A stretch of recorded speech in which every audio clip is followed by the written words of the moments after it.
Order. Okay, I need roll call, please. Shelley? Yes. Mahler? Yes. Walling? Yes. Klein? Yes. Andor? Yes. Okay, to the approval of the meeting agenda, which is basically to discuss the Iowa Department of Transportation of the Highway 141. Assume this is how to do it. I move that we approve today's agenda. I'll second. Discussion. Roll call. Andor? Yes. Mahler? Yes. Shelley? Yes. Walling? Yes. Klein? Yes. Okay, I heard Mahler second it. Did I mess that up? It's okay with me. It's fine. My ears might not be. Okay, all right, so I need a motion and a second to enter into open discussion. motion and enter into open discussion. I'll second. Any discussion to open the discussion? Yeah. Hmm. You're good. Okay, roll call. Nope, don't need to roll call. Okay. Okay, so this is a follow-up or deeper conversation coming off of our RISE grant that we have conditional or kind of further study approval on, along with the Sumas Avenue Road construction improvements. So when the RISE grant, and some of this might be duplicated in Jacob's presentation, but he'll get to say it again. The Iowa DOT Commission requested further study of alternatives to traffic signals at the intersection of Willis and 141. So over the past months through the winter, we have been working with the Iowa DOT, both District 4 down in Atlantic and the Ames office with their traffic safety folks, and furthering that safety study that was performed last year, looking at alternatives and kind of wanted to get council together to have a discussion amongst yourselves with staff and Bolton Mink with the DOT, who is on their way. But ultimately, the DOT does have jurisdictional control over Highway 141. So any improvements that we would want to pursue have to be approved by the DOT. So part of that discussion led us to this option that is a concept in front of us today. I think there's probably questions, discussion to be had. So I know Jacob, and have you come to council before? Okay, Jacob and Jennifer are here. I think Matt is also on his way. He'll be joining us. DOT folks will be joining us. But Jacob and Jennifer have put together a presentation for us to kind of go through and get the conversation started with some background, and we'll just kind of roll with it as it comes. I think overall informal conversation. So please interrupt Jacob as much as you want or as much as you can. Ask questions. This is a time to be curious and have discussion on this. And then I think after that, we'll kind of talk through what our next steps are as far as the RISE grant, potential design, construction schedule, things like that. So I'll turn it over to Mr. Jacob Ahrens with Bolton and Mink. Thank you, Mayor and Council, Sven, staff. I do have Jen McCoy with us. What we kind of want to go through, as Sven mentioned, is what got us to this point, what's the background in it, where are we currently, where do we need to end up, and then what are those next steps as we go through this project in consideration of the Highway 141 and Willis Avenue concept for that roundabout. So I'm going to kind of kick things over to Jen to kind of go through some of the background, the studies that were taken in place for the DOT, what considerations were taken and what that resulted in. Thanks, Jacob. Jennifer McCoy. I'm a senior traffic engineer with Bolton and Mink. I think I was last year talking about the 141 access management plan. And so this kind of builds off of that plan and obviously takes in a more deeper dive on this particular intersection. So I'm just it's been a while since this has been in front of you. So I'm just kind of gonna go back to like the beginning and go through the pieces of a little bit of how we got here. And again, feel free to ask any questions. So this originally was a kind of started as a signal warrant study, and then the DOT, as Jacob talked about, came back and said, actually, we want you to look at a couple different concepts and a couple different options. And so that was kind of where this concept study work came out of. So this builds upon, as I mentioned, that access management plan to really determine the traffic control changes needed at the Willis, Sumas, and 141 intersection. We looked at various different intersection alternatives and prepared concept designs and preliminary cost estimates. So we really could get that full detailed look at, not only what's being considered, how much is it going to cost, and what's the impact going to be at the area intersection. So you can kind of see our schedule here. We did finish up the report in fall of 25, but then have been in coordination with the DOT kind of over the winter, as Sven mentioned. Here's our study area. Just to kind of remind everybody, it's an existing two-way stop controlled intersection today, with Highway 141 being the through street. So I want to talk a little bit about some of the existing two-way stop issues. I think it's important as I think about what's that concept going to be moving forward, is understanding what this problem is that we have kind of today. So today we have over 50% of our crashes at the intersection are broadside or angle type crashes.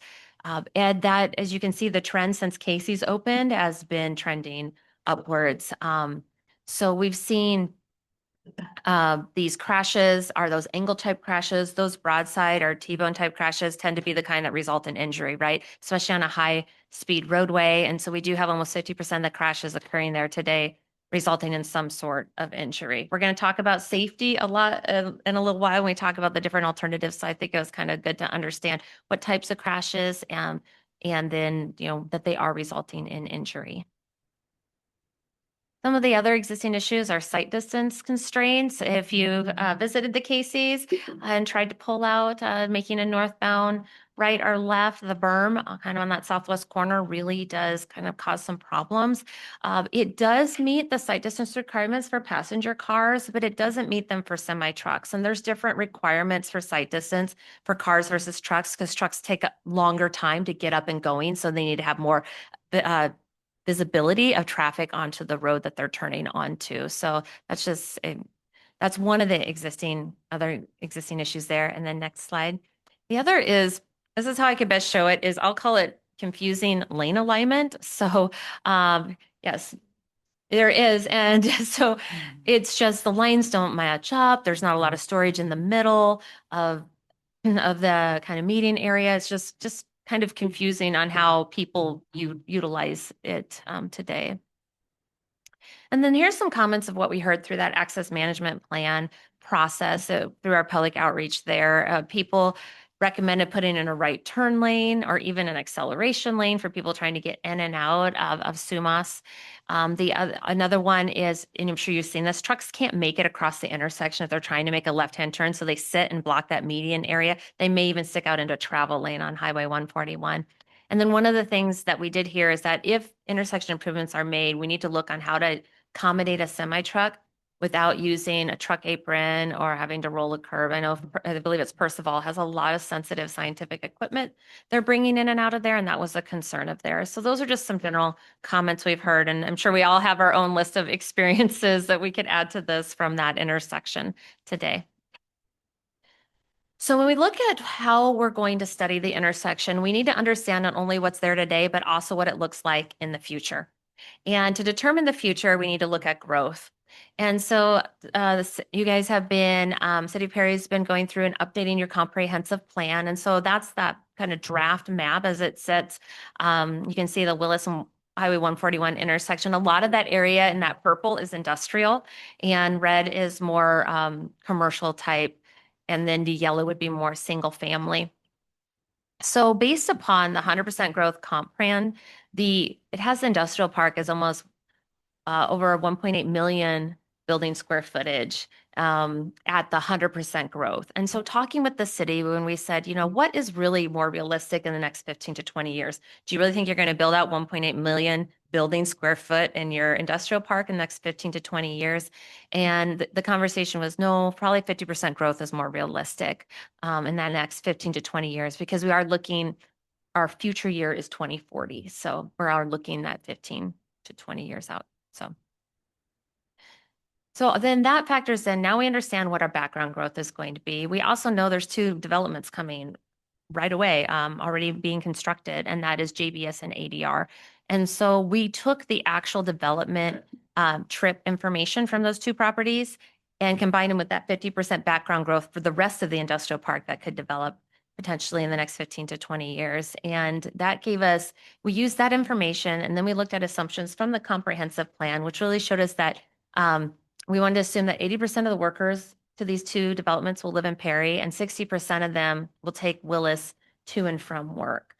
And then we also know that those on 141, it's about 60% coming to and from the east as well. And so and probably I think 10% from the west, and the rest coming from town. And so just using these different distributions of how to get that traffic in and out of the site. So next slide. So that all factors into what we call figuring out the traffic operations for the intersection. So we're looking at existing traffic, we're looking at that projected future traffic, and then we're also looking at the immediate traffic with JBS and ADR coming through. So today that intersection operates at we call level service C in the AM peak and level service E in the PM peak. Level of service is a measure that us traffic engineers use to really talk about delay that each vehicle experiences, kind of like a graded scale in school. A is good and F is bad. So level service C, I would say, is probably a good standard that most communities want to operate at. Anything beyond that tends to get more congested. You're seeing more delay. And so what we're seeing at this intersection, if it were to stay a 2-way stop, is with that future development, it's worsening to level service F at opening day. So that's just, a couple of years from now, a year or 2 from now. So it really just shows us that we know we have safety crashes already happening with the Casey's there. We've seen that trend up. We know that operations are going to decrease and those queues are going to get long on those side streets as the industrial park, as with these current developments. And if anything more comes in, so something needs to be done. And so we looked at 3 different traffic control options to consider. Those are on the right-hand side. So there's standard traffic signal with turn lanes, a multi-lane roundabout. In this case, it would have to be a 2x1 roundabout. So you have 2 lanes coming in on Highway 141 and then 1 lane coming in on the side streets, or an R cut or a J turn. And this is what there's one out near Fort Dodge. You may over on Highway 20.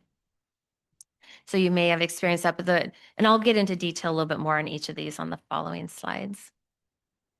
So a signal with turn lanes. So when we look at, what type of traffic control is appropriate for an intersection, we look at when looking at a traffic signal, does it meet warrants? These warrants come from the Manual of Uniform Traffic Control Devices, or the MUTCD, if you've ever heard that kind of talked about before. And that sets national guidelines for when signals should be considered for installation, and that's if they meet warrants. So both today, the volumes are meeting warrants, and with the immediate development being built out there, the signal further meets warrants. And so that's kind of the first step that we look at. And then we look at, well, what's needed for turn lanes based upon the volumes, both on 141 and those vehicles turning off of 141. And it looks like left turn lanes eastbound and westbound are needed, and an eastbound right turn lane. So if when we looked at the alternative signals with turn lanes, it actually improved the operations of the intersection from level service F up to B or C with that opening day, with that immediate development build. And in the future, with that future industrial park expansion, that up to 50% comprehensive plan growth, we're still at level service C. And overall, we're seeing a reduction estimated with these improvements of a little over about 31%. So the signal with turn lanes does have operation benefits, but so do some of the other alternatives, which I'll get into next. So a roundabout, an alternative to signalization is a roundabout. I mentioned that a multi-lane roundabout or a 2x1 is needed on opening day. what we're seeing in the next 15 to 20 years with the amount of traffic that's going to be on that south leg, that a northbound slip lane is also going to be needed. And that's basically what it's almost kind of like a free ride that allows you to kind of just go, not even go into the roundabout and just continue northbound to eastbound on 141. So that's really like the heavy movement. As I mentioned, we do have quite a bit of people kind of coming to and from the east. So that will be needed in the next 15 to 20 years, maybe not on opening day, but would need to be a modification as that area continues to grow. The roundabout can handle the projected the comprehensive plan growth well. Opening day operations actually improved from level service F to level service A. As I mentioned, A is kind of, that's the best that you can get. And then future year operations with the northbound slip lane will stay at level of service B.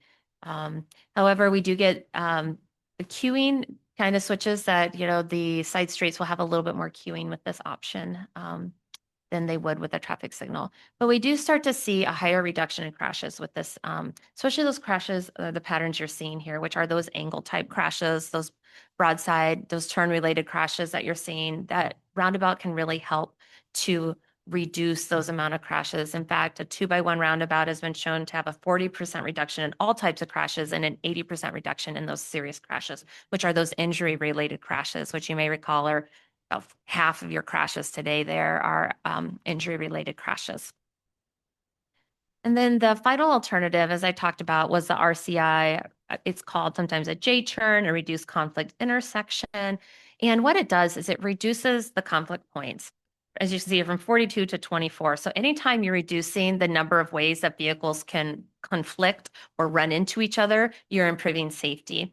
So they can decrease both fatalities and injury caused by those broadside or those angle type crashes. The way it works, if you haven't experienced one, is you take a right-hand turn, you travel down the highway. So if you're a left-hand turner, let's just go northbound. You want to make a northbound left, you make a right-hand turn, you move over a couple of lanes, you get in the U-turn and you head back left. So it's basically a right in, right out. And if you want to make a left, you utilize the U-turns on either end. So instead of allowing direct left turns from the side roads, they guide drivers to the right and then to make the U-turn opening.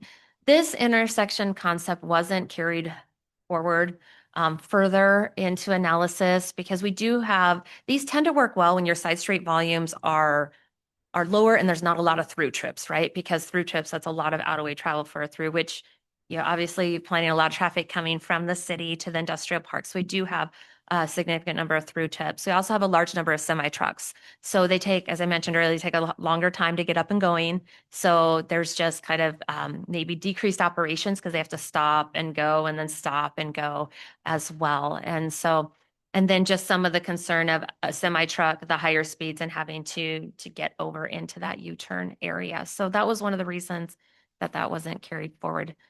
Are there any questions about the RCI at all? I know it's kind of a newer thing. Yes. I have lots of questions. Okay. Okay, so we talked about earlier, well, we listened to some people, we took some, where did an overpass go in this situation? That seems to be a viable option to me. I'm thinking about Highway 163, I'm thinking about 169 out here. Why isn't that in our repertoire of options or things that we're looking at? I think that was kind of dismissed early in the process because it's very impactful, right? If you put an overpass in that area, you now have ramps that are extending several hundred thousands of feet in either direction. You don't have direct access to the roadway anymore. A lot of out-of-way travel. Overpasses are really challenging to fit in built environments. I mean, you do have basically the north side and you have the, the Casey's and the development on the south side, and there's not a lot of setback there. So it's how do you fit it? So that is part of the reason why that wasn't considered here. So. This concept. Extra crosswalk would be to the. That's. Right. You're right. That's another good point. The RCI is not very conducive for pedestrian crossings because you don't have a controlled crossing or, so that's another good point, like why it probably wouldn't be a good fit for this location. And then you did the study of the park.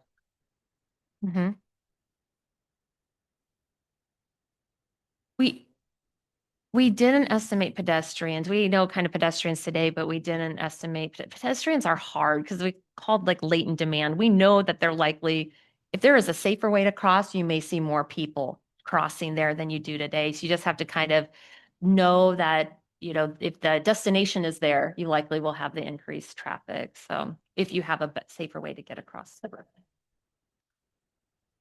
Do you want to go to the next slide to couple other options, items considered as we talk about kind of with the DOT and with these conversations. You know, we've looked at operations, we've looked at safety, but there's a couple other things that kind of like this new study by the Center of Transportation Research. So C-Tree is in conglomeration with kind of like Intrans, Iowa State research. They do a lot of research for the DOT. This was published in fall of last year. And what they did is they were trying to determine if there's any safety, what the safety benefit is or safety risk, I guess, of a traffic signal installation at high-speed intersections. And that study concluded that adding a signal at a high-speed location does not consistently reduce overall crashes or injuries, and in some cases may increase lower severity crashes. And so they recommended that alternative intersections designs, such as roundabouts, reduced conflict intersections, or even median closures, should be considered prior to signal installation. And so I know that this is a piece of information, and I won't speak to the DOT because they're here, but this is a piece of information that they really looked at when they were determining what they feel is the best option for Willis and 141.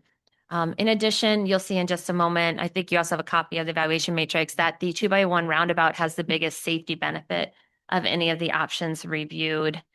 And then just another thing to consider was projected growth. So we had, as I mentioned, we had conversations with city staff. We have 100% comprehensive growth. We have 50% comprehensive growth. Like what's realistic in the next 15 to 20 years? The roundabout, the life of a roundabout is approximately 20 years. So, you know, what is that growth? And so the traffic signal accommodates both existing and that future peak hour traffic with 100% growth. The signal will operate at level service D, but the roundabout with 100% growth goes to level service E or level service F. However, if we look at that more 50% realistic growth, which the 50% growth of the roundabout works well at level service C or better. In fact, it's similar to the traffic signal. So the traffic signal, if growth seems unknown, the traffic signal can provide a little bit more flexibility in that growth. But if we look at 50% comprehensive plan growth, knowing that growth in the city has been relatively stagnant over the past 20 years, that 50% is probably still a very, it's probably still a very much a, oh my gosh, I lost my train of thought. Conservative. I was like, I was going to say comprehensive, and I knew that was conservative. Thank you. Approach.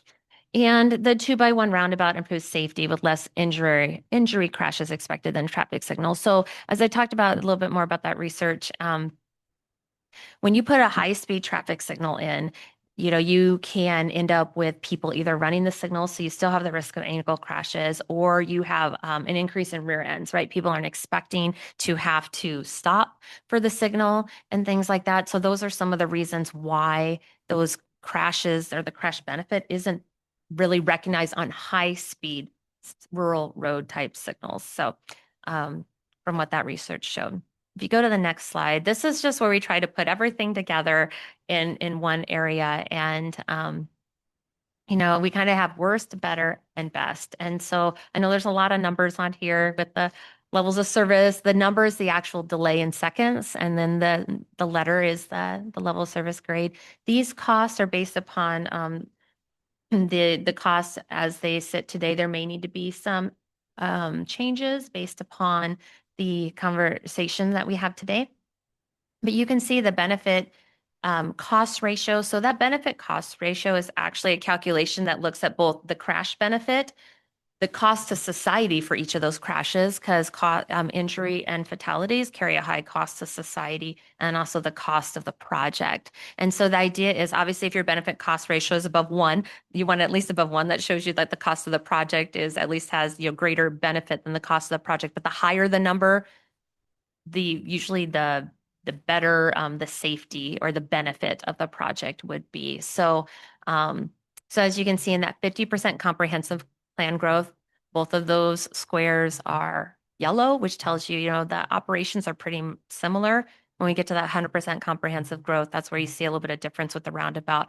But again, feeling, pretty well that 50% comprehensive growth is still a conservative estimate for the city based upon past growth over the last 20 years. So, and you can see there, the Iowa DOT preferred option is the 2x1 roundabout. I do have a couple layouts of what these two options look like. If you just kind of want to get an idea from a look, so here's the roundabout. You can see on that south leg, that's that slip lane as I talked about, where if you were a right turn going northbound, you would just kind of slip around the roundabout and go right onto Highway 141. So that is what the roundabout actually fits within the existing right-of-way and the footprint there. And then that is what the traffic signal would look like. So you may have noticed that the costs for both were fairly similar, on that evaluation matrix. And that's because there's just a lot of pavement needed for the turn lanes at the traffic signal due to the high speeds of the roadway and what's needed to slow people down and get them over. So. Tell me about overpasses again. I'm not seeing where we're landlocked on overpass. Are you wanting an overpass or would it be an overpass that you would want? It's one thing to build an overpass and traffic just travels underneath.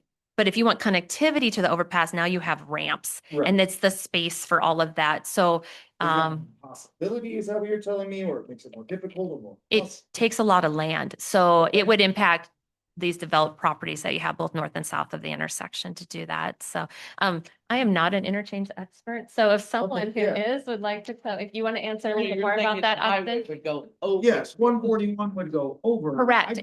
If it's an impossibility, that's fine. I just think that we keep sliding past this, and I don't want to do that. Sure.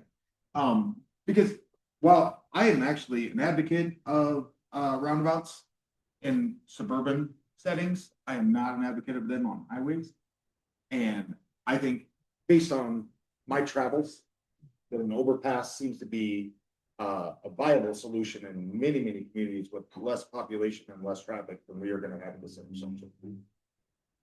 Let me introduce myself. I'm Austin Yates. I'm the traffic engineer for Iowa DOT out of our District 4 office in Council Bluffs.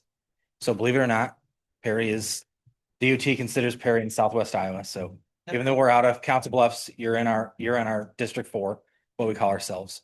So yeah, I've been working real closely with Jen and getting through all of this stuff.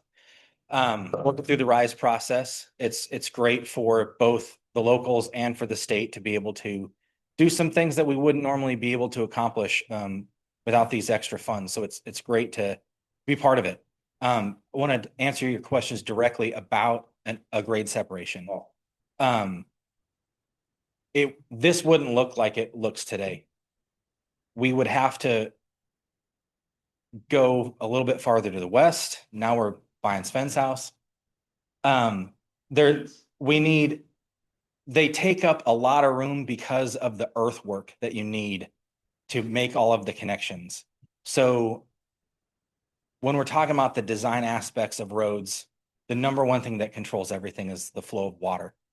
So we have to build everything in order for it to drain. And that requires specific slopes, which if you can only do a maximum slope and it needs to get so tall, you're talking about going farther and farther away. If we were to put 141 up on the elevated, that would be at least probably a mile start to finish of earthwork. Can you give me Yeah. Is that comparable to 141 and 169? Yeah, like it would basically, we'd have to copy and paste that same thing right over here. And trying to fit those ramps in and not impact property. I mean, we will definitely impact properties. Where we could put something like 169 interchange over here, it's not really worth it. We're not. It's not. I'm thinking about consumers, my constituents that are traveling to and from work, commuting to Des Moines, coming back from Des Moines every day. That's what I'm thinking about. Yeah, so the large scale impacts won't create the benefits that make it worth it. When we talk about travel delay, when we talk about crash improvement, pedestrian safety, and then also in that mix is cost. That's not the only concern. Sure. So, as Jen mentioned. Yeah. The safety issue on the roundabout, that Yeah. reduces, crashes significantly. Yeah. What's that number look like with, I'm gonna keep calling it overpass. I don't know Yeah. what you call it, that's what I call it. Well, so what we'll create if we have a grade separation is 2 new intersections. Yep. And those are they're gonna have their own traffic control, whether they're stop signs or signals or roundabouts. Have you driven through, they're called teardrop interchanges where the ramp intersections are roundabouts? Yep. That would, Yep. I mean, so it's not, we could do roundabouts with grade separations.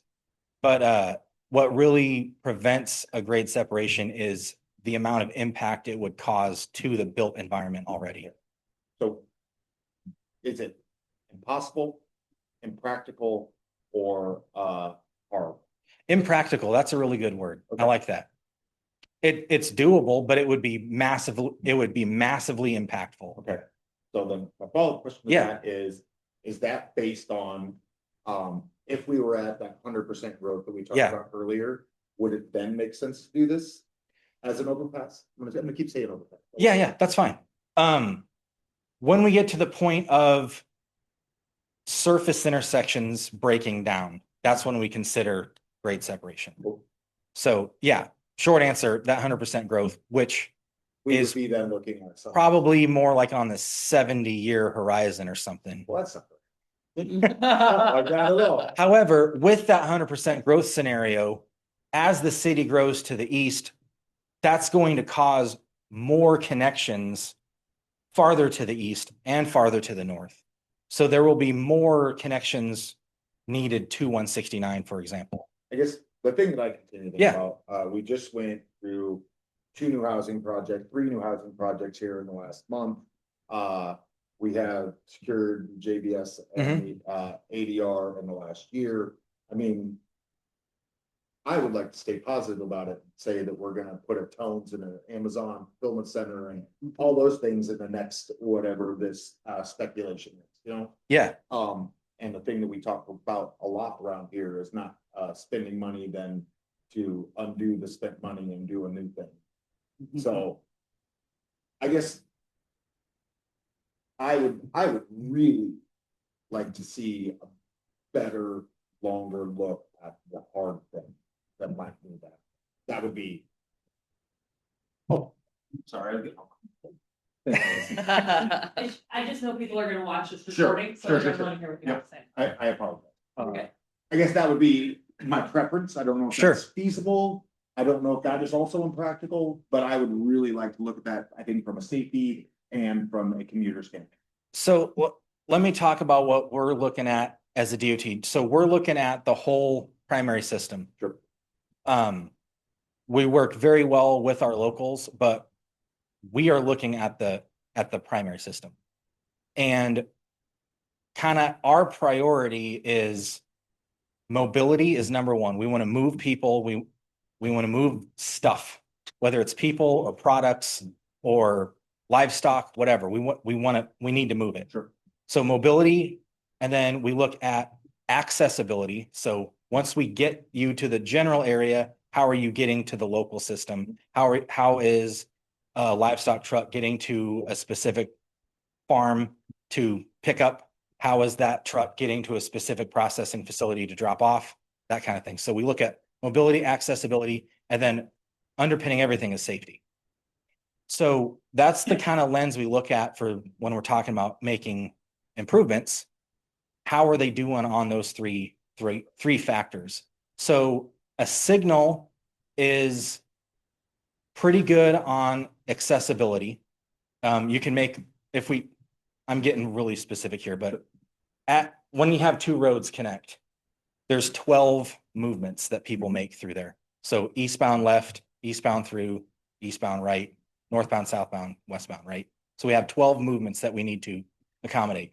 Signals can accommodate all 12 of those movements. You do that every time you drive through an intersection.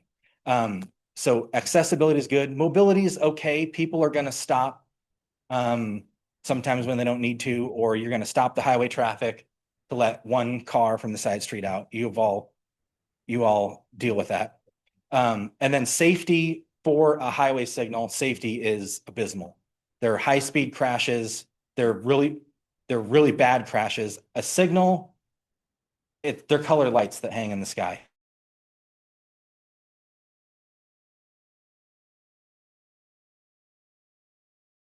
I think that's an absolutely horrible idea. So when we look at something like a roundabout, so roundabouts and RCIs or R cuts, whatever we want to call them, converting those side street left turns into U-turns, they both beat signals with safety. So we don't really need to get into the nuts and bolts of the difference in safety between RCIs and roundabouts, because they're both better than signals.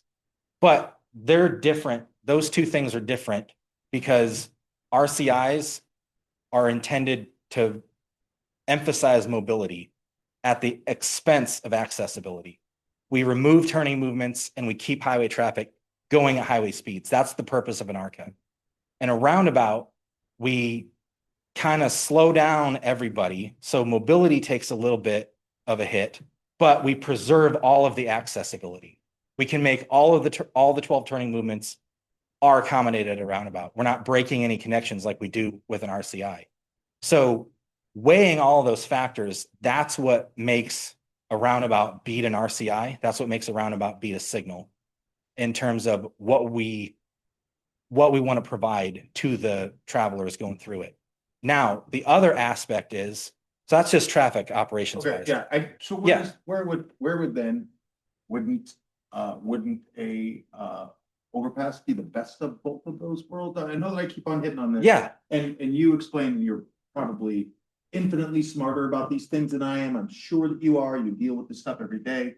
Were you a part of this First Street situation where we put the turning signal, the turning lane in? Were you here and part of that situation? That was, 3 to 4 lanes. yeah, that was my first year working on Iowa DOT. So I'm still here. The things that you mentioned is the traffic flow, Yeah, and safety being the most important thing. The other thing that I have to think about is consumer happiness. sure. Right? And I personally still have people that are upset about this First Street situation. I know it's ridiculous. I've explained, I'm used to it. However, this, in my opinion, will be a much more hot button issue than First Street was. And that was it was a pretty big deal when it happened. So Our I experience, know that I keep on yeah. pitching this overpass Yeah. thing, but you're just gonna have to convince me. You're just gonna have to. So convince me. one thing. Yeah. Discuss, Come up to their report. oh, yeah, okay. Sorry. Gotta get the mic. Scott Schramm, District 4 engineer. So to the question about the grade separation. So I'll give an example of what we did on I-80. And when we're repaving roads, we don't want to over design because the right of way, number one, that's a hot button issue. You don't want to take someone's land go through condemnation even. To build something you don't need today. So we could have very well built 8 lanes across I-80, but we didn't need 8 lanes. We're getting there, but we're not there. So in this situation, if it's going to function fine for how long? Up to 20, and what was the 100%? 50, 70 years. We don't want to take people's lane away from them that we're not going to need for another 50 to 70 years. So it's kind of hard to think that way, but you got to keep future problems. And that's why we make our decisions in a 20-year time frame. Okay. So interchange anywhere from $10 to $50 million. Okay. So, and I don't know what we're at here, but again, this would be You said 10 to 15, 50. 10 to 15. Yeah, that's just regular diamond interchanges. So very broad, that's kind of a nationwide number. And obviously, depending on the site, you're gonna be closer to 10, you're gonna be closer to 50. So, yeah, so that's the other thing here is cost sharing too. So the side road would be the city responsibility. So if you're talking about a bridge going over it, now the city owns a bridge. They're gonna have to patch it, they're gonna have to replace the deck on a cycle. That just, I was looking for. now you're the owner of a brand new bridge forever. Okay, so we're actually trying to get rid of bridges. So that, again, whatever you invest today in something like a bridge, you better put a placeholder every 20 years for a big chunk of change to be spent. Question regarding noise, is there a noise study taken into account when you do the traffic light versus the circle versus the No. traffic noise? So, no, we only have to do noise studies in very specific situations. And those are federal requirements. And usually it's when we are adding lanes and reaching a certain distance away from properties, from occupied structures. Specifically houses is really all we care about, is noise impact to houses. I mean, we all know, just being drivers, that stop signs or signals are going to be louder because people are starting from a stop. And that's where you get a lot of the noise. An overpass could be loud. Roundabout traffic isn't going very fast, so it'll be on the quieter side. But to answer your question, no, there was no formal noise analysis. We just have what we know as practitioners. Right, we're not widening 141, and it's not being paid with by federal dollars. That's the answer why we didn't do a noise analysis. The other thing I wanted to talk about with mobility, accessibility, and safety is taking care of it. Scott mentioned taking care of a bridge. Signals are a huge maintenance headache. Think of the signal at Hy-Vee. It works great, no issues. It's perfect. You never have to stop unless there's somebody going the other direction. It's signals are very complicated computers, basically. They have all different kinds of sensors. There's all different kinds of electronic components, and they need a lot of attention and a lot of money through the years to work on. A roundabout, it's concrete. It's no more labor intensive to take care of than the road itself. It's part of the road. So roundabout is kind of a build once and not really have to worry about it. Yeah, signs need replacements through the years as sun fades them and whatever, but those are very minuscule cost components in terms of taking care of something through a life cycle. And that's another reason why a roundabout is better than a signal for taking care of it over the medium term and the long term. I'll add that Jennifer did a great job in her presentation. She referenced the study from Iowa State. But in there, if you read the study, it says every time that the DOT puts one of these in as a signal in a high-speed environment, your broadside crashes go down. I think they said 65%, because now you're making protected left-hand movements, right? You're not. That's the big danger of not having anything, is you make a misjudgment in the gap that you have, and you end up with a broadside accident. So those go down about 65%, but the rear end crashes go up by 70. So that's why we put a lot of stock into this study, because it's telling us what are our lessons learned. We put enough of these in. Did you know that you're creating 70% additional very high severity? You're talking fatalities and severe crashes, severe injuries. We engineered that ourselves into that problem. And so this is us trying to engineer ourselves out of that problem. So this isn't a Perry thing. This isn't a 141 thing. You go to Boone, we're putting one into Boone right now. In fact, I brought that design with me, and I can show you how that's going to work. We're putting two in Boone. That's similar to your facility here, going from a 4-lane facility in a 2x1 roundabout. I don't care if you go to Wisconsin, they're gonna make you do it there. If you go to Nebraska, they're gonna make you do it there. You go to Illinois. So this is a growing trend nationally. Now that we've learned more about, you know, we're very much safety minded now, and that fatality number is very much on our minds. We get a notice every day of what our daily fatality count is. So every step in our design process, we're always thinking about that, and that's why we put so much stock into this study.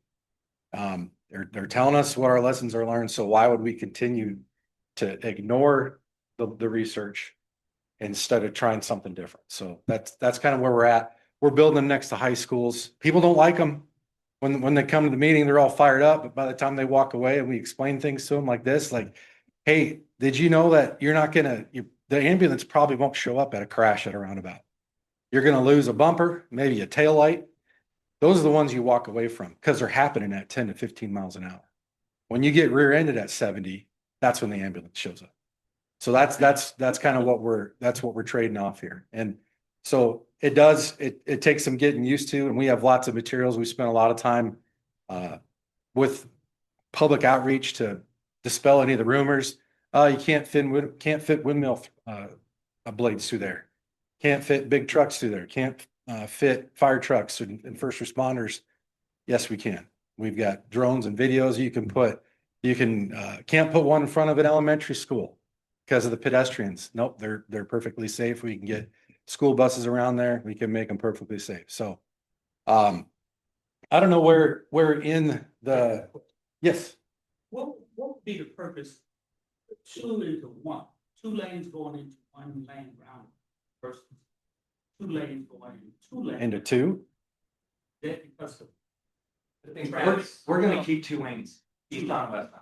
Yeah, so the roundabout will have 2 lanes along the north side, 2 lanes along the south side, and then 1 lane on the east and west side, further side. Kind of like you have today. It's not a 2-lane. Willis isn't. Yeah, it's like that. Yeah. Imagine this graphic rotated 90 degrees, basically. And that's what the on 5 streets.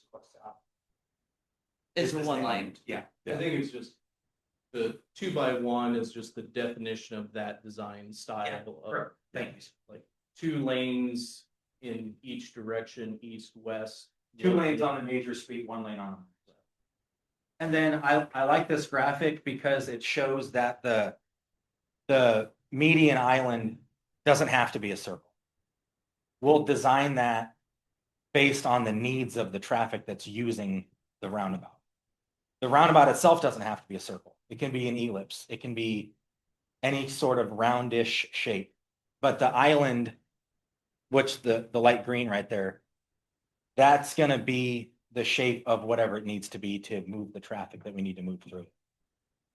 So what you're kind of looking at, and it's hard on these sizes of graphics, but the dark gray pavement, yeah, inside the circle but outside the median. That's what's called a truck apron.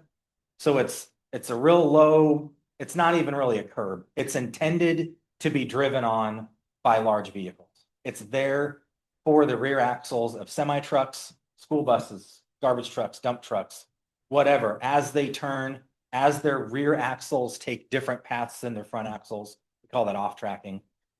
The center island will be customized to fit the needed turning paths for large vehicles to get through there without causing a huge amount of delay. I mean, yeah, a semi truck making a left turn is going to take a long time, whether it's at a regular 4-leg intersection or it's at a roundabout. So it's accommodating the whole length of the vehicle through the paths, turning paths of. Will we get some kind of blinky warning lights east or west of this, letting people know that they need to slow down, or how does that sound? Advanced signage we haven't determined what it is yet. We haven't designed it. We can do whatever you think people are going to need. And then. So Boone, that's the Highway 30. Yeah, there's going to be, That's where that's happening. there's 2 coming on Highway 30. That's fantastic. That's something that I can tell people that will calm them down. There's some in the works on 141 coming up from Des Moines. Bridger. Yeah. Those haven't been completely nailed down yet, but the ones in Boone are happening those are for sure. So like I said in the beginning, I'm a fan of roundabouts. Does the DOT have a marketing budget?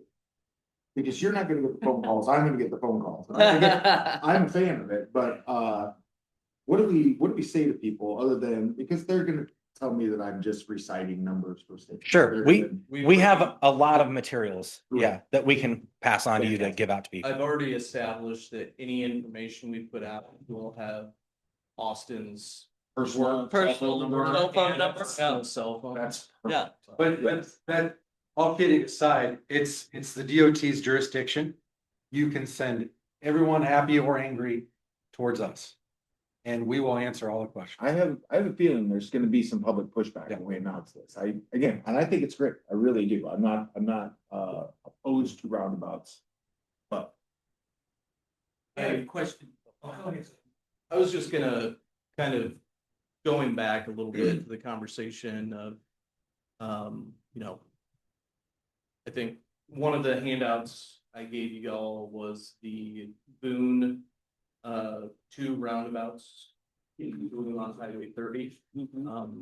So that's what you have in front of you, and that's what they also brought in scale with toys. We got boy. With We might have to go on. scale models. I think, you know, from the perspective of Austin and Scott, and then also probably Jennifer on the Perry side. It might be a good time to zoom out a little bit and talk about the bigger picture of the 141 corridor as we're coming, you know, the work that was just done at the Jesser Park Road, what was mentioned about in Granger, and then also kind of getting into the access management study that we did. I think just a little bit of conversation of what are we thinking longer term or big picture with the 141 corridor from the metro up to Perry, and then that access management study through Perry as well. And kind of some of those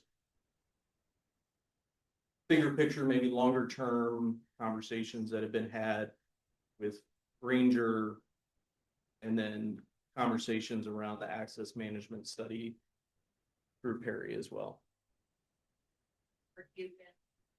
I'll be part of the city about kind of establishing that parallel road network. Yeah, so That could help with the maybe volume. Jennifer wants to touch on that too, but I forget, last fall, maybe, we entered into that professional services agreement with Bolton and Mink to look at future growth, kind of in the southeast area, how the industrial park will grow, how that might connect over to the Southgate area. So looking at ways to manage traffic flow and traffic generation, kind of on that south and southeast quadrant of town. Connecting over to M Avenue, you know, M Avenue today is. Yes, even can, like you said, Sven, to like M Avenue is a gravel road today, but having connections over to that. So there will be more than just this way in and out of the industrial park, recognizing, I think Austin talked about it earlier, as you get that growth, it's going to be not just the roads you have today, but it's going to be more roads established as that area grows out and other ways to get in and out of the industrial park as well.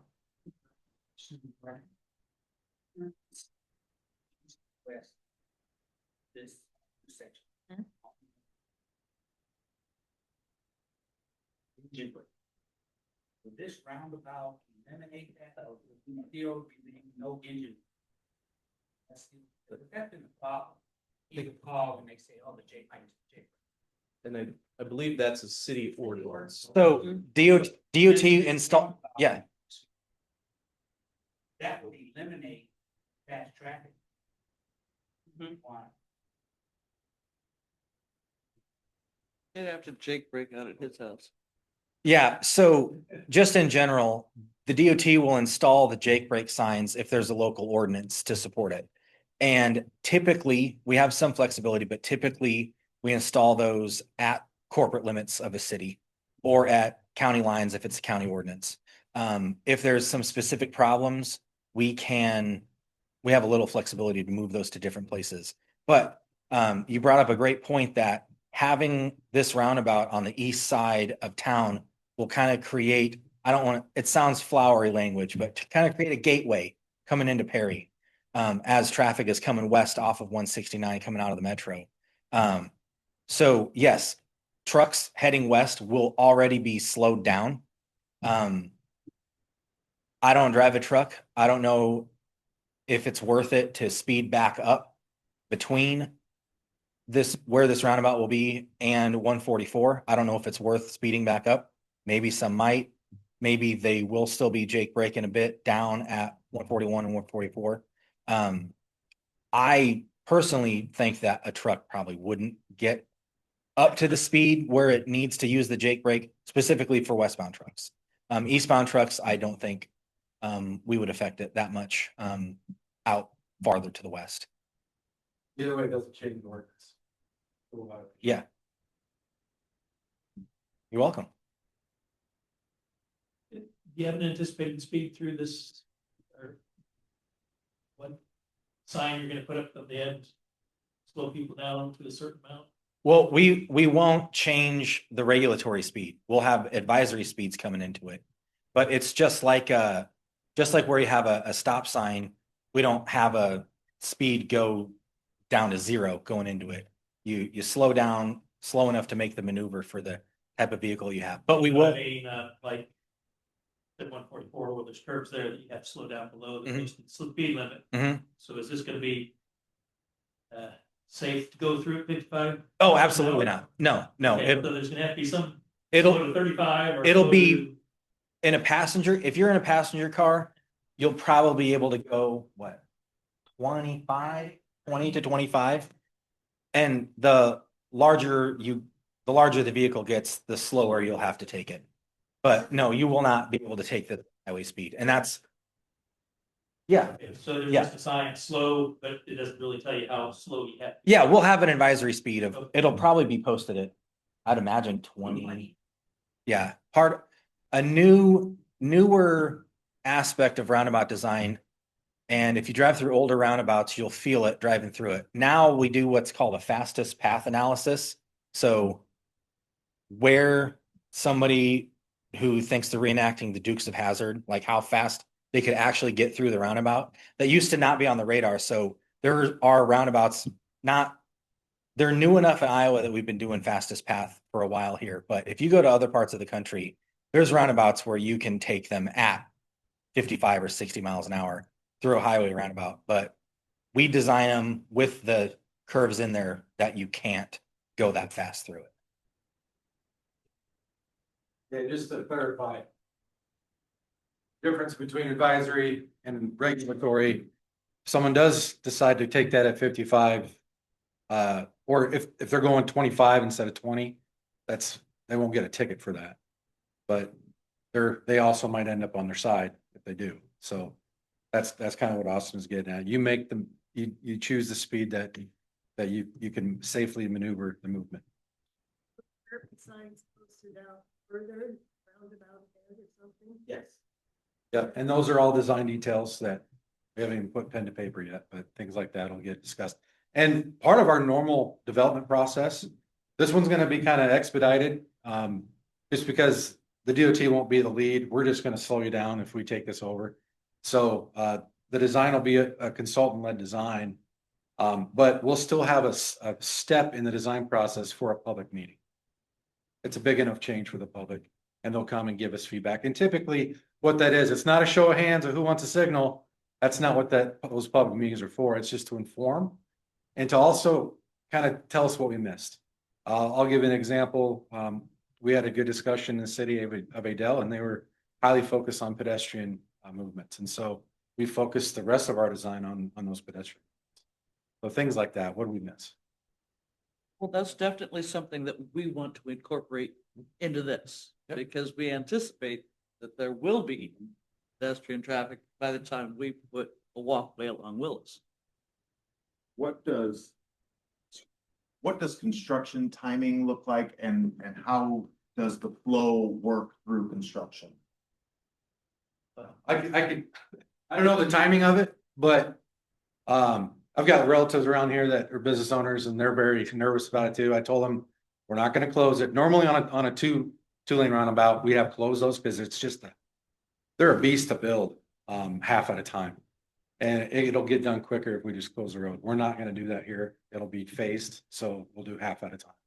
But as far as the timing goes, I don't know. What was the name of those businesses that you're looking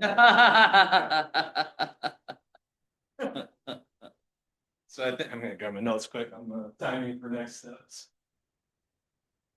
So with working with Rise, ultimately their next steps that kind of pushed us into this discussion is March 16th would be reviewing and updating a resolution if this does continue to go forward.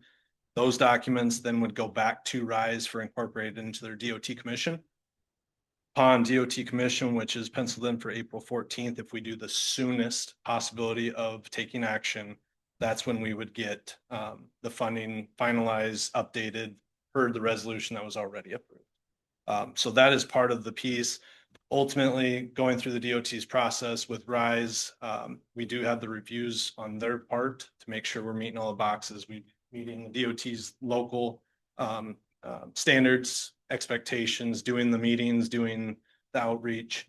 I would say it's at least a year out. I'll let Matt correct me if I'm wrong, but for that duration to make sure we're checking all the boxes, meeting with the right people, getting the right input, just to get to construction, we have about a year in full design to get to that point. So you would just guesstimate summer of 27, is that? At the earliest, yeah. So, and like the DOT had mentioned as well, looking at things, I know one thing that Sven brought up is there an opportunity to maintain traffic into that industrial park? How does that look? Are there alternative options in terms of what infrastructure is currently there for road network?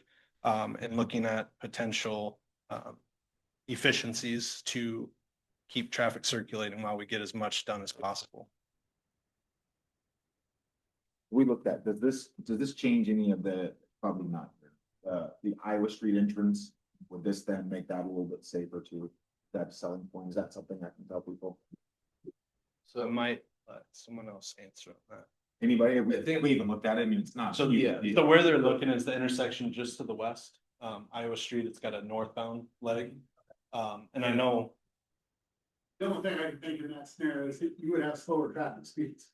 Right. Coming and going, yeah. Specifically coming from, you would have slower traffic. That conflict point gives you a little more time. I can say that you said it was safer. Okay, cool. Here, T-Bone. Once construction starts, about how long will it take to get to the finish line? Yeah. Over 2 years. Probably about 2 years. Yeah. Yeah, typically what we see when we stage it to do half at a time, it's probably gonna be a construction season, one season for the first half and another season for the second half. But then once it's done, we don't need to, hopefully don't need to go back for a long time until we're building an overpass named after you. Make it over. Overpass, yeah. Is that construction then, is that full stop? Is that how that works? Like what, can you give me kind of an idea what that looks like? Is that?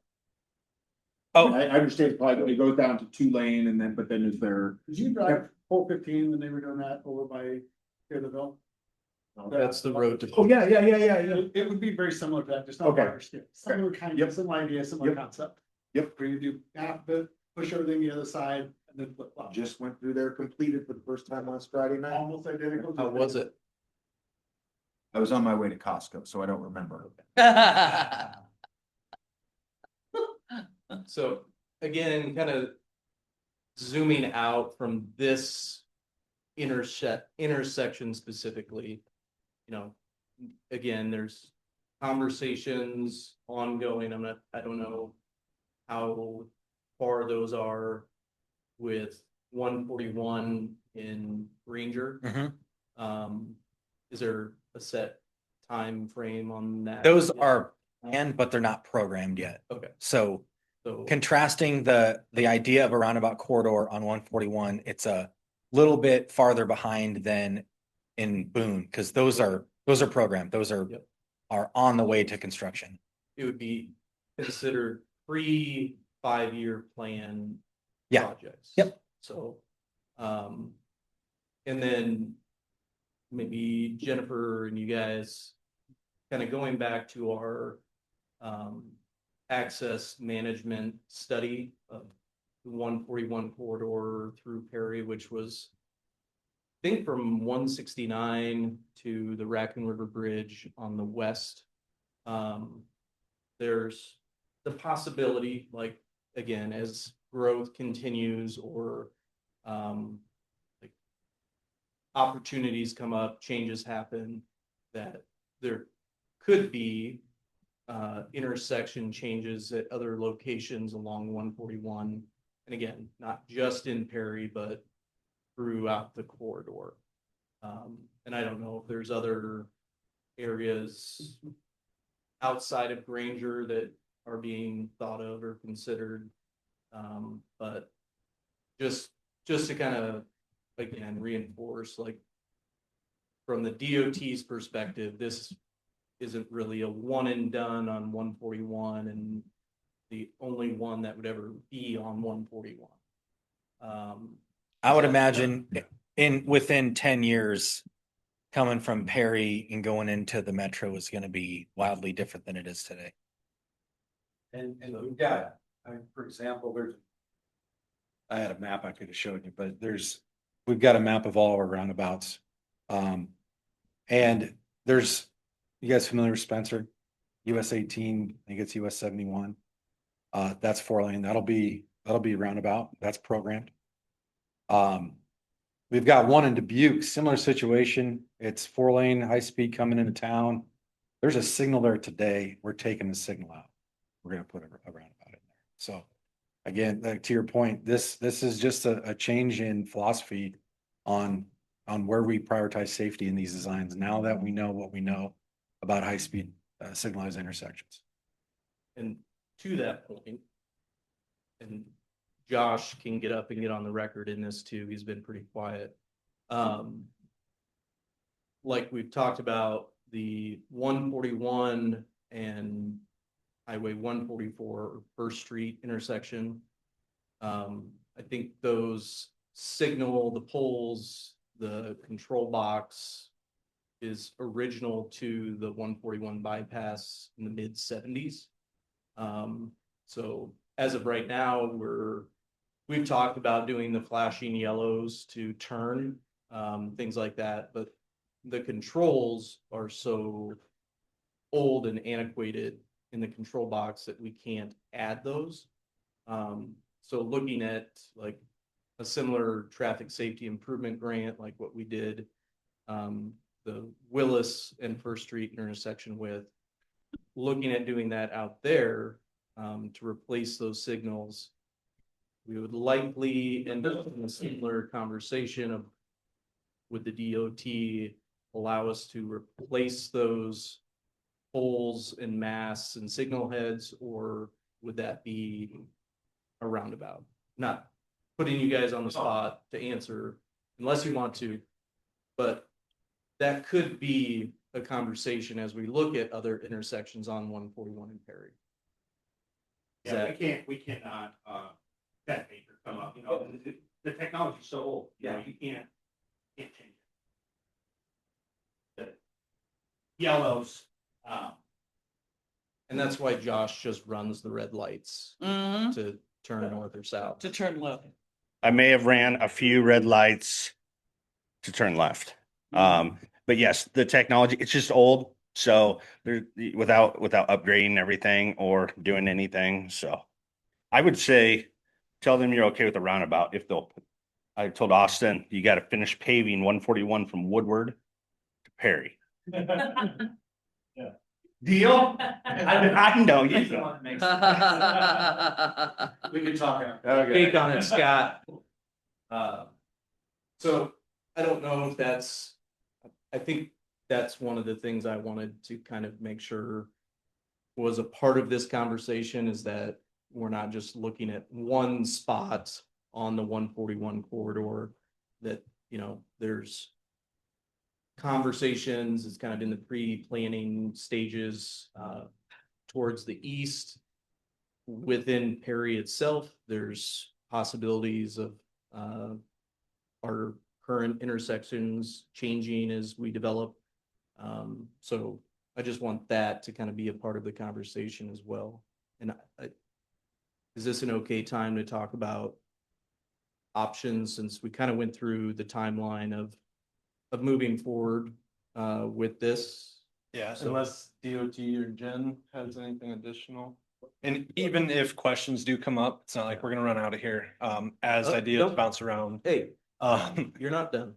the where Sven's kind of going with this is what we went through today is kind of what got us to this point. The discussions that have been had, the discussions we're having, and where does it go from here? We do have the resolution that was passed for the signal. If we take this back to RISE, we have to update that resolution to match what that program funding would be. And kind of where Sven was alluding to is what considerations, what input do we need to take into consideration? I know Barb, you mentioned the trail Walking. connections. Walkability, So making sure that's all in there, obviously. walkability and bicycle ability. Yep, so we do have the trail drawn in there on the south, or on the west side, excuse me, on the west side to provide those connections. Any other consideration? I want to make sure that what you guys currently have in terms of needing included in these cost estimates prior to taking them back to RISE. So the actual decision hasn't been made yet.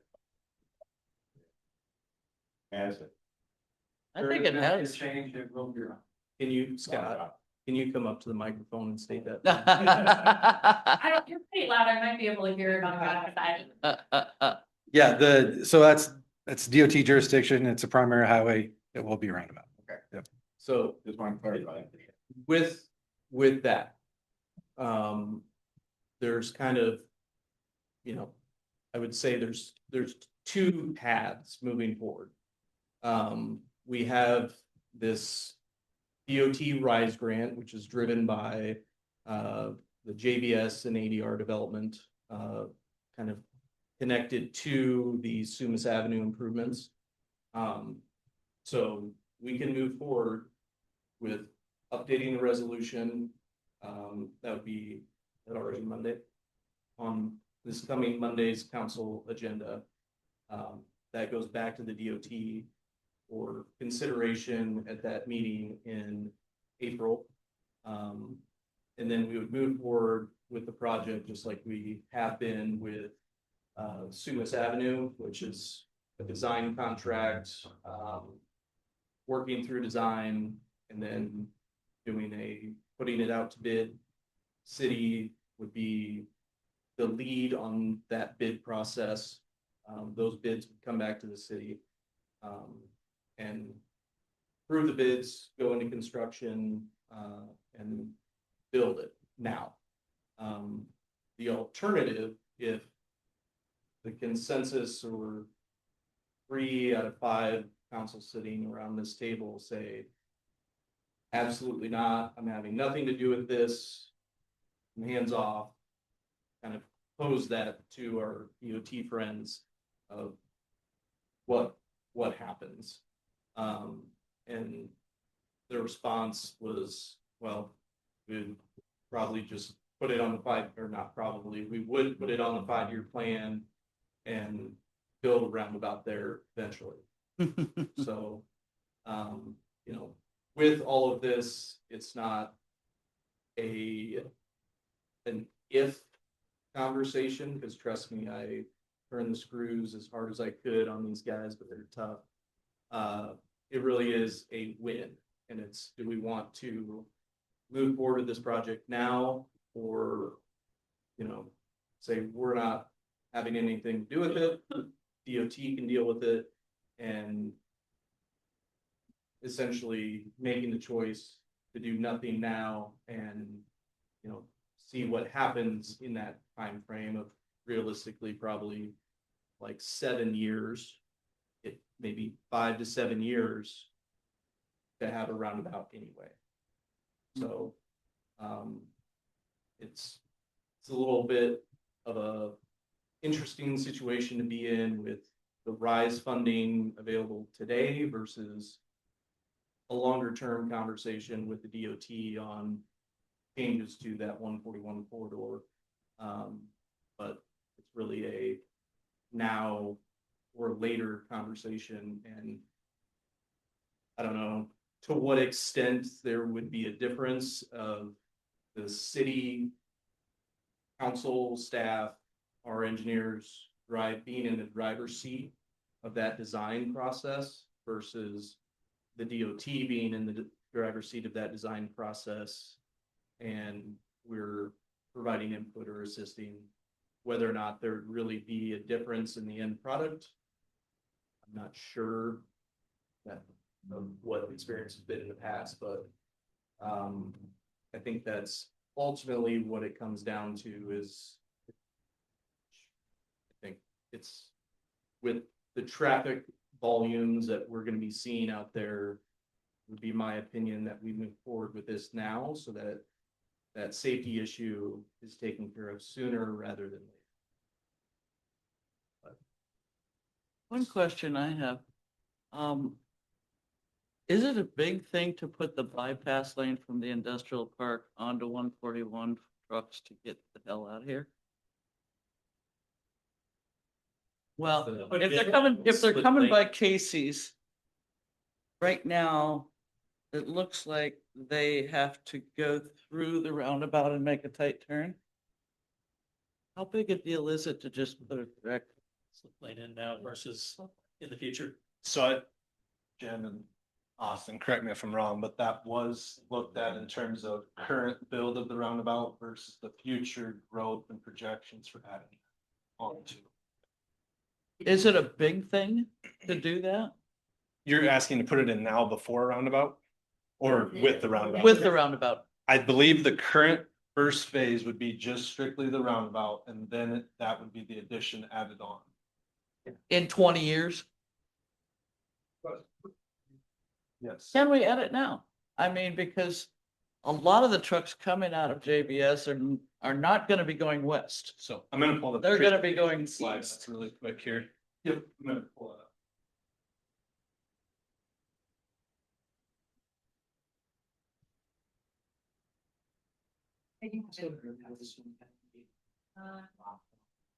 Excellent. That one, right there. Yep. Yeah, is that bypass lane already part of the plan? It's a later on the full. But there's been discussions that if you build it now. This Scott Austin. This bypass lane. Built, we'll say day one of it. So what you're looking at, this design is with the bypass lane. If we did not have the bypass lane, it wouldn't look exactly like that. Okay, So I agree with you that that northbound right turn looks super sharp without the bypass lane. yeah, But it's only drawn that way because there is a bypass lane. okay. So this is like the ultimate build. It would look So there will be a bypass lane to go directly without going through the roundabout? at some point, the traffic analysis shows we'll need one. We don't have, a specific year that we would build it. But I mean, again, we haven't really done any design other than this. So it's part of a conversation we can have if we want to have it on opening day or not. Well, I was gonna say, the reason I asked that is because JBS has already indicated that they're going to be taking product from our plant over to Ankeny. So there's gonna be Sure. truck traffic Yeah. primarily going east from here. And it seems like that would be a real problem The one to back issue, up, particularly at certain times of day. and until you get to the point of needing a bypass lane, one issue you have with putting it in too early is creating another kind of little intersection where that bypass lane meets the highway. So So you'd have to have basically a log-on lane. Oh, you use your mouse. Yeah, right there. That's perfect. Right there. Yeah. You'd have to have an entry lane. yeah, the downside to having a bypass lane where we don't really need one is creating some additional friction where we don't necessarily need to be creating more friction if we have just a normal northbound approach where they drive through 1/4 of the roundabout without a bypass lane. In that case, we're not creating that additional friction. So again, it's part of the conversation. Probably it's gotta. Yeah, it's gonna look a lot, more like that north side. Yeah, so I agree that as drawn right there, it looks like if we just took out the bypass lane, there'd be a very sharp Yeah, right-hand turn, but it wouldn't look like that without a bypass lane. okay. I just want you to be aware, as Yeah. we go through this design process, that's kind of the intention. Yeah. That we've heard from JBS, is that a lot of their product will be going over to Ankeny. Or a significant amount of it will be. Sure. So what you're talking about now, the truck being coming out of here. Yeah. Someone's going north. Then it will enter the traffic circle. Yep. And turn left around the traffic circle. As it'll go up north. Go up north towards. Yeah. Yeah. Without the orange wouldn't be there. Yeah, okay. So it wouldn't have to go in the circle and make a circle. You basically push Right. this piece up here. This one handout that you have in front of you with all the signs on it. Yeah. That's gonna be pretty close to what the roundabout would look like without a bypass. Okay. Very similar. Kind of like this on the table. Yeah.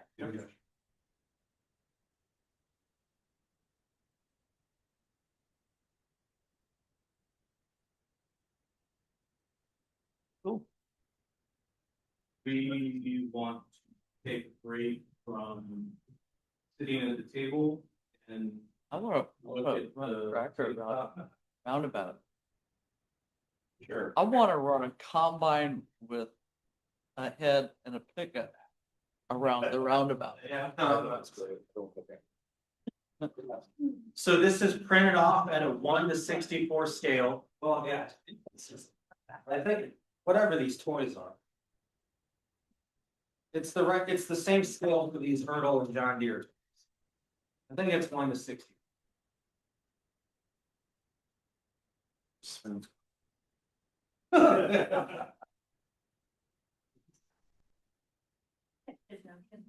Yeah, those are sweet.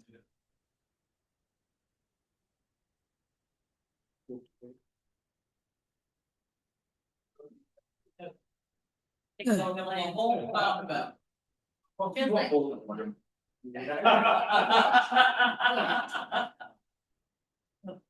other thing is, a lot of them are now carrying that. Okay.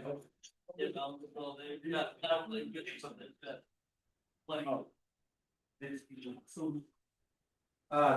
understand. Yeah, this, they said was. Again, we just printed out this one from Denver, so that's why I showed how we. So now. Yep. Oh, didn't even go. Yeah. Go EKCs, Casey's would be right. Yeah, and if they had. West. Yep.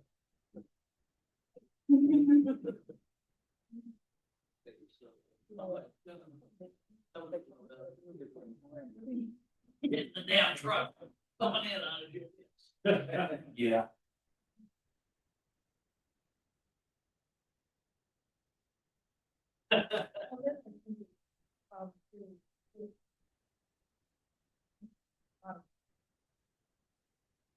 I say it shift change is gonna be. I have numbers there.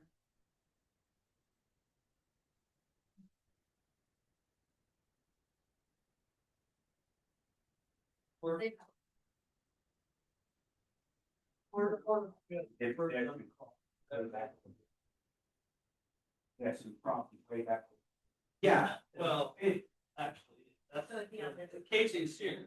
put it wherever it needs. Yeah, it'll be. Yeah. So one of the advantages of a roundabout for pedestrian safety is crossing. They're only crossing one direction of traffic. So if you're walking this way, look into the left here at these, and then you get into the median, which is it'll be made for pedestrians, the median refuge. So then you stop here and then you're only looking at this traffic to your right to continue crossing. So you don't have to wait for, as a pedestrian or bike, whoever's using that crossing, you're not needing to wait for all 4 lanes to be clear before you start making your move. And that makes it even easier it's significantly easier on the side, but it's a lot easier on the major street. Not with the RISE application. Those have a lot of zeros. And they will be crossing traffic. Again, it's still going to be going slow. So it's going to be, 10 to 0 miles an hour on the approach and maybe 20 miles per hour on the departure, versus kind of the trail crossing path west of here, which is. So it will have slower speeds. It'll be a more simplified crossing. When you're running across there, you have.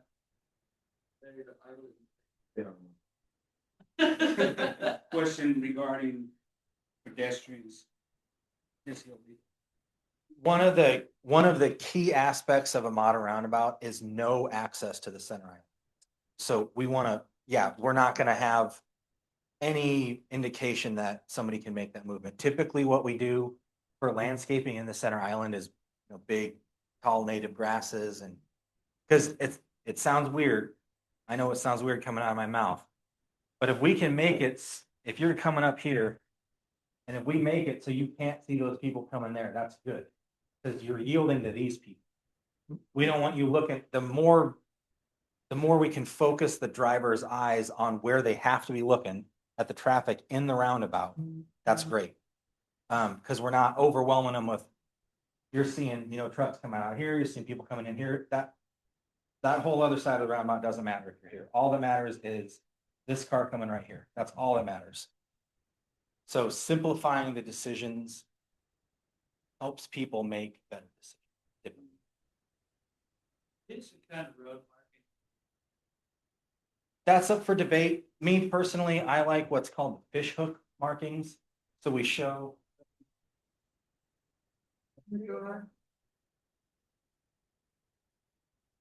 I personally, but again, conversation. I like to have it shows the island, and then it would show something like this for this lane, and then this one would kind of show like this. Again, that's a personal preference, but we could still up for whether we add it.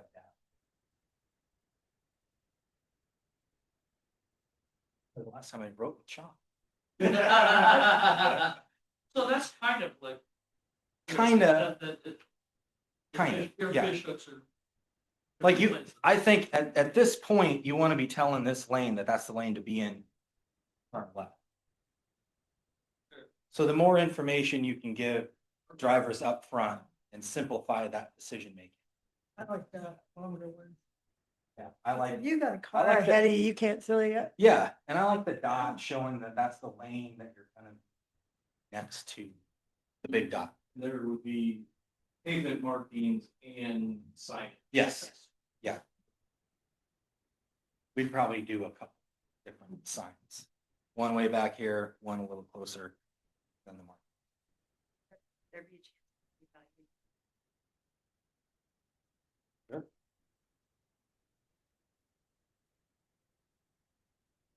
Right now it's 50 coming in. 55. It's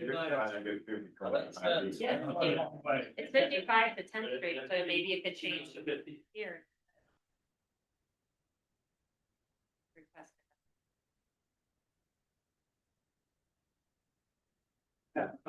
Jim's gonna find me. I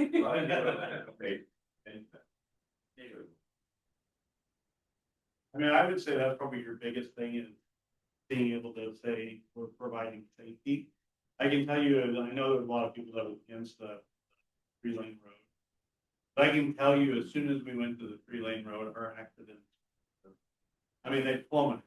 Yeah. And now I disagree with you. I'm just saying. Well, the people that complain are the ones that can't speed because there's a car going. Right, right. But I mean, Whereas before I could go around them, so Yeah. it slows traffic down. but I'm just saying, I think as a council, it's good to let the public know that, hey, we know that that intersection won't get bad now. And with more traffic, it's gonna get worse. And if we know that and someone gets killed out there and we let this kick the can down the road, it kind of falls back on us saying, hey, we had an opportunity to make this safer. And this is definitely gonna be a safer option than what's there now. So I think if you approach it that way, and I've learned a lot just from, I was like, oh, roundabout on the highway, how's that work? But I mean, just listening to this conversation, it makes a lot of sense. I mean, it does really seem, and the nice part, I mean, a lot of roundabouts, if you go over the Mile Long Bridge now, I mean, there's no stopping and waiting anymore. I mean, it's just, the flow is just constant. Yeah. You slow down, yes, but you're still moving. Slow down a little bit, but you don't stop. Yeah, I think the moving part on this is going to continue to flow without having to sit. I think a big piece with that compared to 415 roundabout or you can see like in Johnston. This is 3 times larger. Yeah, this, Than that as far as the circumference and Yeah. turning radius for larger vehicles. And just how many cars it can fit. sure. And the larger it gets, the faster you're able to move through it. So if you're talking about like little neighborhood roundabout, that's, I you know, think that that's- island is just a, That's a piece even Yeah. in my brain. I have never personally driven a larger roundabout outside of smaller Hmm. neighborhood or even like more arterial Sure. collector roundabout. It's a little bit hard to reimagine the scale when you're talking about this size. it doesn't, when you're driving through a 2x1 roundabout, it doesn't really feel like. It's just, you know, it's an intersection, you know, you're having to yield these people, but it kind of breaks up all of the areas of activity in a good way. There's different means we can pull this by. Because Yeah, These people are gonna be fine eventually. Yeah. These people are gonna be upset, but they'll be fine eventually. yeah. These people are gonna be. I've heard some new branding lately. Circular intersections. Does that look? This one's even fun. This one's even funnier. This came from one of our safety guys at our central headquarters. Said, you know, you can have an intersection that has 2-way stop control or all-way stop control. This is all-way yield. Wouldn't it be great? This is his pitch. Wouldn't it be great if you could have an intersection where all the directions are yield only? So you only have to come to a stop if there's somebody to yield to. So we're gonna call this an all-way yield. Here we go. It's a roundabout. Ta-da. Is that great? Yeah, it was great. Yeah, I think different areas of the country call them different things. Yeah.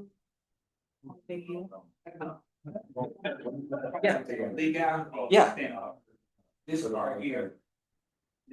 Yeah. No, no, It's have to be here. this is only one single lane, and it's really hard to convey onto this piece of vinyl, but real pavement markings will show you where you need to go, to make that cross. This would be basically the solid. Is that right? It's gonna be these short dashes, again, it's hard, there's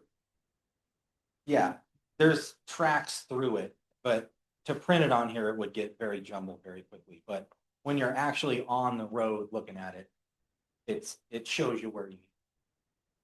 I can tell you, when you drove through one of these, there's nobody beside you, when you're in the circle, you kind of have a chance to look a little bit, in the other lane, because there's nobody around. But, so that does happen, but it'll feel different when there's someone next to you, but.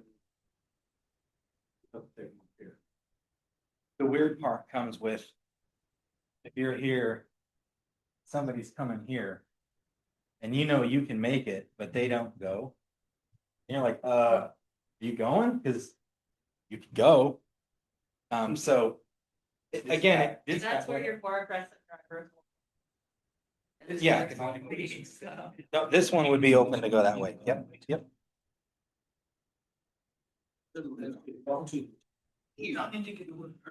Yeah, I gotta go to the bathroom. That's one of New York, cab driver. Yeah. You're tourist. It'll take some getting used to, yes. It's not gonna take anywhere near as long to get used to as people are worried. I know Cedar Falls put in a bunch of them on 218. 6, 7 years ago. How'd those work out? They work out pretty good by now. We've heard nothing but I know there was lots of negative Yeah. before they put them in. I Yeah. know that. I grew up in that area. Okay. Yeah. The Boone one's gonna be done. Yeah, yeah. And there's gonna be two of them, like Yeah. almost right next. That'd be a good example. Hey, go up, check that. Do you know when they start construction? They're letting. Yeah. What's how it goes? You gotta- They're gonna have to phase theirs. Construction, spring and fall set. Okay. Same size. Are they gonna have to phase those? Same size of a circular intersection. Yeah, yeah, this is actually one of the ones from Boone that we rented off of. So you can tell your constituents, go drive. Food. Ignore the construction mess that's gonna be, will you close? We'll have to stage that. Yes. Yeah, it'll be staged, so similar experience here. So if something needs to tweak in that construction, we'll learn it there. There you go. There are, they're the scratch paper. They're the scratch paper. What other questions do you have? Have you shown any conflict like that? I haven't. That's a little, gets a little. Right, and with the 2x1. With the highway signal, there's even more. Yeah. We can dig into that. At any.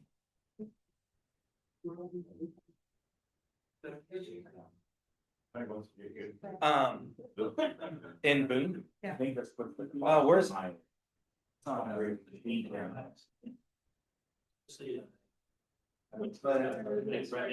This one? Yeah. This one is by the airport. Yep. I apologize for not knowing off the top of my head. This. What was the? It's crazy to think that, right? Those boundaries.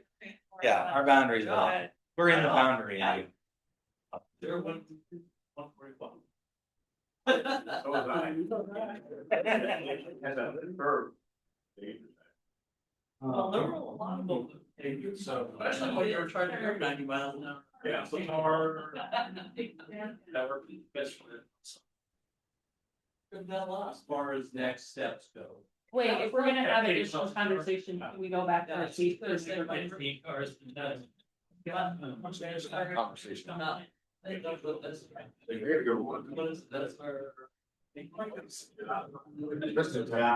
Yeah. Wait, no, that's your seat. What are you doing? Get out of a chair. Violator. This is the one without a chair now.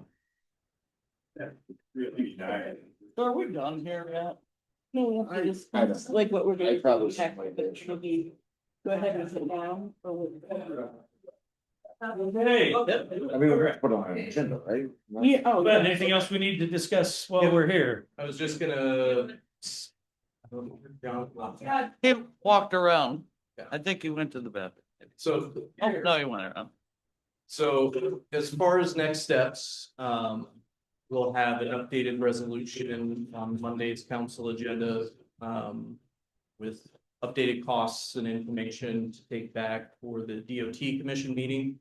I wouldn't say that's like the last chance, that's just the next step type of thing. Then we'd move more in, once that's approved, we would move into approving the RISE grant agreements, moving forward with a design contract, things like that.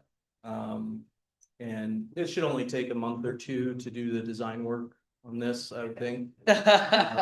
Right. So We'd Lost be it there. working through the design through the summer into fall. I think one of the key pieces we will discuss as part of that timeline is, public engagement process throughout this, and kind of how do we want to do that, as well as the public education portion as well. So, that'll be a large piece of the design conversation, design considerations, things like that. But it's kind of, it's the short term, what's next is that updated RISE resolution for the April DOT commission. From them. So I think there's no action at this meeting, but we'll be taking feedback into consideration, and we can have more of that conversation on Monday. Yep. So the biggest thing for Monday, what we'll be updating is making sure that all the input pieces, sidewalks, everything like that, coordinated with the DOT, making sure we have that final concept to move forward, make sure that value for the project costs is updated. That way the resolution reflects that cost estimate. The resolution was for both projects. It was a 20% match on Sumas, 40% match on the intersection. So that's what we have to update. Granted, the resolution talks in terms of percentage rise once the value is updated. So it kind of checks the box, but they ultimately want the value updated to make sure it's reflected across everything. So, Question I have, that you said that the city is initiating and running the Sumas Avenue. Who's running this project? That would be the city as well, under the RISE grant. In coordination and collaboration with the DOT. So throughout the design process of Sumas Avenue, DOT has looked at plans and things like that. So it'd be very similar. The Bolton and Ming. Depending on their bid for design services, yeah. yeah, so the main difference between the two projects, with Sumas not being on a DOT roadway, it has the RISE review. With the intersection, it will have RISE review. It'll also have District 4 review, making sure that it meets all of the requirements and components of it. So it'll be a kind of a twofold. So is there allowed to put something in that intersection besides prairie grass? Can we put a big piece of public art or a big welcome to Perry sign or a bust of someone that we won't be named quite yet? There will be opportunities for more than just plantings. I've seen, like, I guess you could call it sculpture. The problem is when we introduce too much vertical element to it. The ones I'm familiar with are probably anywhere from 3 to 5 feet tall of looking stuff, but Can we put a welcome to Perry? that's not going to work there. No. Yeah. We don't want anything that somebody has to look at in the process. Okay. Yeah, so like You want it to blend in to and distract you. not jump Not out distract at you. you. Yeah. Yeah.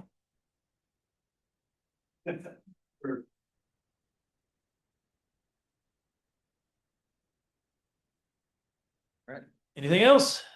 Nope. Okay. We need to motion to adjourn, or did I just get adjourned? Let's adjourn. Thank you all for coming. Take time out of your schedule, and we'll see you on Monday.